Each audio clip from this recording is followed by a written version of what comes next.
வணக்கம். தனக்கு கிடைக்க வேண்டிய ஆசீர்வாதத்தை யாக்கோபு ஏமாற்றி வாங்கிட்டதா நினச்ச ஏசா யாக்கோபை கொலை செய்ய போகிறதா சொல்லிக்கிட்டு இருந்தான். இதை அறிஞ்ச ரெபேக்காள் யாக்கோபை காப்பாற்ற விரும்பினான்.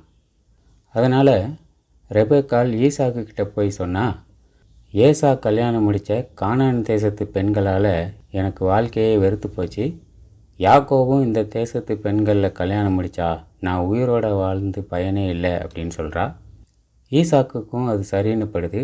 ஈசாக்கு தன்னுடைய திருமணத்தை பற்றியும் யோசித்து பார்த்துருப்பாரு. ஏன்னா அவருடைய தகப்பனாகிய ஆபிரகாம் ஈசாக்குக்கு பெண் தேட தன்னுடைய சொந்த ஊருக்கும் தன்னுடைய சொந்த ஜனத்துக்கும் போகும்படி தன்னுடைய வேலைக்காரனை அனுப்பினார்.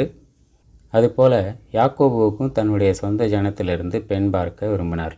அதனால் ஈசாக்கு யாக்கோபை கூப்பிட்டு, நீ கானான் நாட்டு பெண்களை திருமணம் செய்யாமல் பதான் அராமில் இருக்கிற உன் தாத்தாவாகிய பெத்துவேலுடைய வீட்டுக்கு போய் அங்கே உன்னுடைய மாமாவாகிய லாபானுடைய பெண்களில் ஒருத்தியை உனக்கு மனைவி ஆக்கிக்கோ அப்படின்னு கட்டளையிடுறாரு. யாக்கோபும் தன்னுடைய அப்பா அம்மாவுக்கு கீழ்ப்படிஞ்சு பதான் அராமுக்கு போக புறப்படுறார்.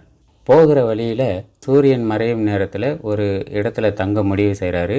அங்கேருந்த ஒரு கல்லை எடுத்து தலைக்கு வச்சுக்கிட்டு படுத்து தூங்குறார். அப்பொழுது ஒரு கனவு வருது. அந்த கனவில் ஒரு ஏணியை பார்க்குறாரு. அந்த ஏணியோட கீழ்ப்பக்கம் பூமியிலேயும் மேல் பக்கம் வானத்தை தொடுற அளவுக்கும் இருக்குது. அந்த ஏணியில் தேவதூதர்கள் ஏறிக்கிட்டும் இறங்கிக்கிட்டும் இருக்காங்க. அதுக்கு மேலாக யெகோவா நின்று யாக்கோபோட பேசுகிறார். நான் உன் தகப்பனாகிய ஆபிரகாமின் தேவனும் ஈசாக்கின் தேவனுமாகிய யெகோவா, நீ படுத்திருக்கிற பூமியை உனக்கும் உன் சந்ததிக்கும் தருவேன். உன் சந்ததி பூமியின் தூளை போல் இருக்கும். நீ மேற்கேயும் கிழக்கேயும் வடக்கேயும் தெற்கேயும் பரவுவாய். உனக்குள்ளும் உன் சந்ததிக்குள்ளும் பூமியின் வம்சங்கள் எல்லாம் ஆசீர்வதிக்கப்படும். நான் உன்னோடு இருந்து நீ போகிற இடத்திலெல்லாம் உன்னை காத்து இந்த தேசத்திற்கு உன்னை திருப்பி வரச் செய்வேன்.